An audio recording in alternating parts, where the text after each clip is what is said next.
Hello and welcome to the Modern Vita podcast. On today's episode, we're going to be discussing the difference between a multi-passionate creative and a multi-talented creative and why it matters, which one you call yourself. My name is Jen. I am a singer who loves to talk about music, the artists behind the music, life, and everything in between and how they all connect, because it's not just about the art, the creation of art. It's very much about also the habits we carry in our daily lives that matter, the mentality that we have that will impact our creative careers and how we build them. This episode is inspired by the book Master of Me by Keke Palmer. If you didn't know, on the last episode, I went and did an album review. I dove deep into her album, Just Keke, and I gave my thoughts on that. But in researching for that episode, I was reading her book and I realized that this book is meant for the jack of all trades artists, the multi-passionate creative. And it's funny because I'm like, if I hadn't read it, I wouldn't have gotten that. I feel like I'm not sure if it was even marketed that way, but I thought when I read the title Master of Me, I thought, oh, like how to just be a better you, I guess, and use it to your advantage. But no, it's actually, I feel like it's a lot of things, obviously, but one of the main themes in that book, I feel, is a guide for a jack of all trades artist, the person who has a lot of interest, a lot of eggs in too many baskets, but how she embraces it all, because she is one of those creatives. She is a singer, podcaster, author, host, actress, and much more. And she has embraced it. Instead of shying away from her multitude of talents, she is encompassed all of them in a very successful way. So who better to take lessons from than Keke Palmer herself? And right away, when I started reading this book, I noticed that she never used the word multi-passionate. She used multi-talented. And I thought, is this what like celebrities in Hollywood use? Because when you think about it, when have you ever heard multi-passionate creative in Hollywood? I never have, personally. So it made me think multi-talented. I personally gravitated towards it because when we say the word multi-passionate, passion is a strong word. When you're passionate about something, it evokes devotion and a lot of like warm feelings.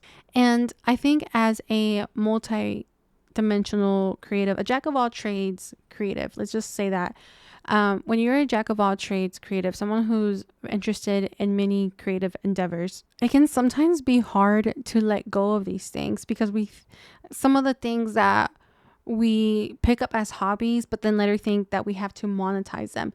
And at some point we do start to monetize them and we have some success, some interest in our work, but then it doesn't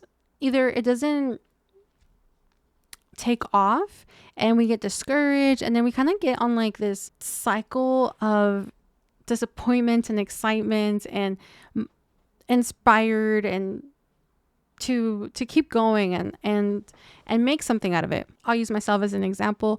I did painting. I started off as a painter, which then evolved into creating flower crowns. At this point in time, I was never trying to make art as a career, but once I started getting people interested in my work, and then I discovered coaching and then e-commerce and all this stuff, I'm like, oh my God, it is possible to make money as an artist. But as I started evolving as a person, some of those things no longer felt aligned. Like I started to do them less and less, and I would get frustrated with myself because I didn't give them passion. I didn't give them like energy. Like I thought, like, if I truly wanted to be a full-time artist, wouldn't I be more driven to do these things, to market this work, to create more art, to create more flower crowns? And it kept me going in this cycle of disappointment. Honestly, I kind of would just end up in the same place over and over again until I realized, oh, these are just hobbies. These are just things I enjoy every now and then, and it's not something that I would want to do long term, because anytime that I thought about doing flower crowns full time, it was just like a big no to me. Not that I didn't try, But over time, I realized like, oh, like even if I got paid to do this like full time, I wouldn't want to. Like, I don't think I would have been happy doing it. It's just something that I enjoy doing every now and then. Fast forward to now, I'm focusing on music and I'm just like, everything is just like flowing. And like the resistance that was there is gone. Moving on. Multi-passionate. The word passion, it comes with a lot of baggage sometimes. And if you are a person who already kind of struggles with letting go, just in general, letting go, you're probably someone who has a bunch of shit in their home. I'm not saying hoarder. I'm not going to say the word hoarding, but you probably own a lot of clothes, maybe knickknacks. You love to thrift. When it comes to relationships, you have a hard time letting go maybe of past partners, friendships, things that have expired, like friendships that have expired, relationships that have expired, jobs, you name it. It's all connected. So it would make sense why something like our art that's so deeply, an extension of us can be sometimes difficult to let go of. So it comes to no surprise that when we think about letting go of something like art that feels like an extension of us, we can feel a lot of resistance. But when you take off those expectations of having to monetize everything that you do, you open yourself to new creative ways of being, I want to say, because it's more about what we be than what we do. And if you are holding on to things that no longer serve you and no longer aligned with you, you're going to have trouble getting to where you want to be in your creative career, in your life. But yes, when we use the word multi-talented, to me, it just means like talented. If you are a jack of all trades person, you are talented in multitude of things. And that is pretty fucking badass, because you might have heard that saying, a jack of all trades is a master of none, but oftentimes better than a master of one. So we've all heard that quote, right? And a lot of people like to use it to make a point on why you should niche down. But the thing is that although there is power in focusing on one thing, and I do recommend it, like me right now, I'm focusing on music, where before I could have been focusing on the flower crowns, painting, my DIY things that I like to do every now and then. But when you are focused on too many places, it becomes harder to really hone in and devote yourself to one thing that really lights you up. So multi-talented. Being multi-talented means that you're just more diverse and people can come to you for more things, or you can go out and create more opportunities for yourself.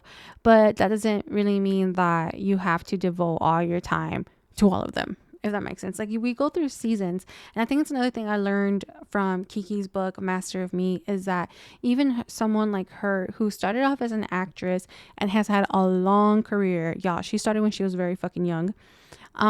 She has gone through seasons. She goes through seasons, and when she's not landing maybe a movie role, she's focused on music. And when she's not doing music, she's writing a book. When she's not writing a book, she's hosting or doing her podcasting, you name it. Like Kika keep a job. She's always got work, right?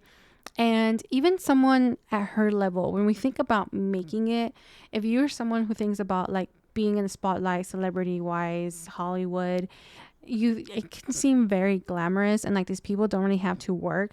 But I think that is such a facade, because these people who are successful fucking work.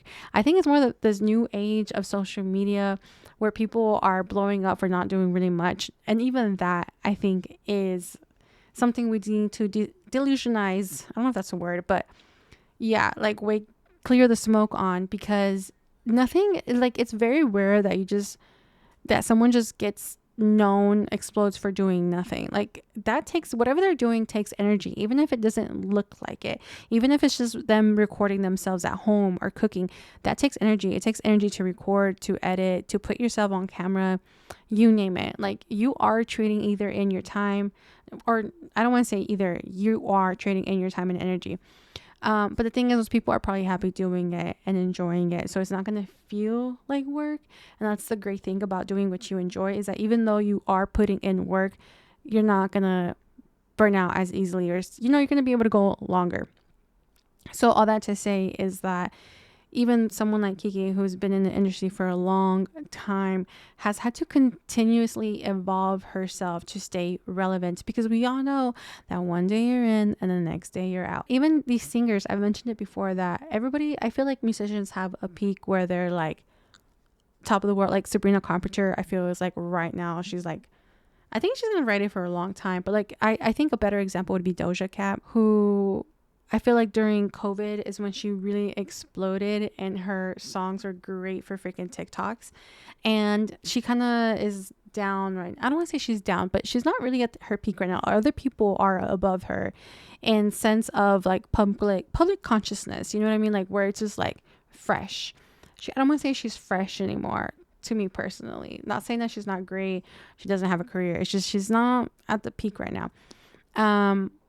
But that's the thing. You have to continue to evolve and stay relevant. Like it takes work. And for Keke Palmer to still have some relevancy and even be on the come up is huge, because she's already had a huge amount of accolades and peaks. But we can all learn from that, meaning in the sense that just because you make it at this level doesn't mean like you're going to have to continue working to keep a job, to keep doing what you love.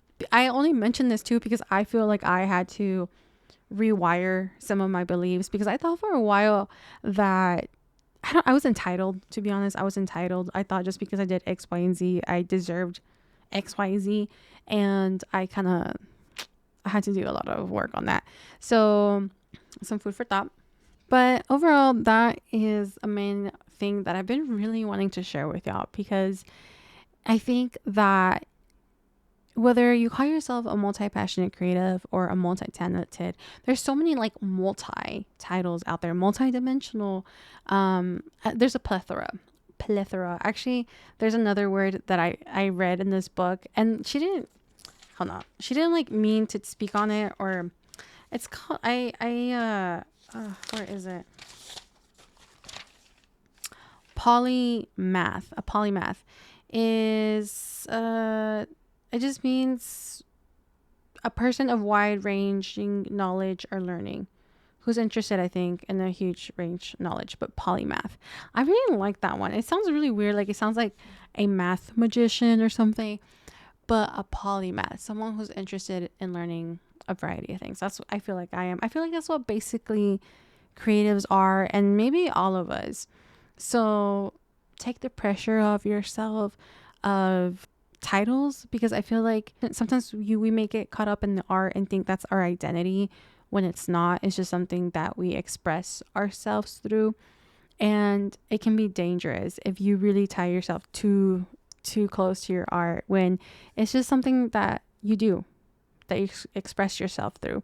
And it can be sometimes difficult to pivot and evolve if you feel like you have to continue to do this one thing because you've put so much energy into it, or people have know you for it. But it's important to understand that it's just one of the many facets of ourselves. So let me know, multi-passionate creative or multi-talented, down in the comments of this YouTube video, or if you are listening on the podcast, if you're on Spotify, leave me a comment below, or send me a message. There is a link on the description box where you can send a message, text message.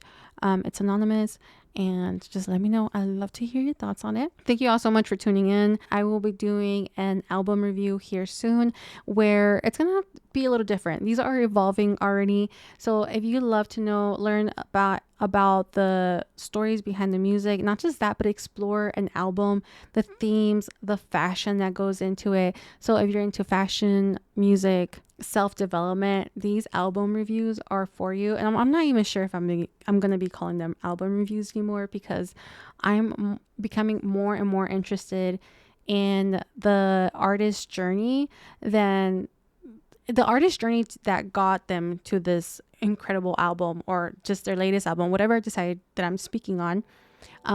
If that sounds up your alley, please stay tuned and check out the other ones, and I'll catch you all on the next episode. Bye.